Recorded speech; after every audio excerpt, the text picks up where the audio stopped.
आज आम संध्या टाइम बाहर पड़ा रावणपोड़ी देखापी धूमसई को से समस्ते कहते कि भल रावणपोड़ी हुए से आज आम आसी पहुँची जाइए। यहाँ मो लाइफ रे फास्ट टाइम मुझे धूमसई रावणपोड़ी देखापी तो आम भिड कर चक्कर जाकि रावण पाखापाखि हो तो बम गुड़ा फाटुला आम पाखक आसता है बहुत भय लगुए।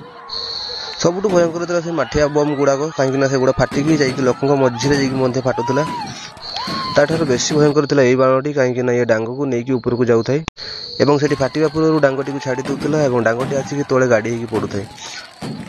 भगवान दयारू दुईटा पिलार किसी है कहीं से डांगटी पाखापाखि पड़ता और मटी गेंजी हो जाता जहाँफल कि जो पड़ता किसी भी हो पारि था। तेणु आपण मैंने जो भी जातु रावणपोड़ी देखापी सतर्कतार सहित देखूँ।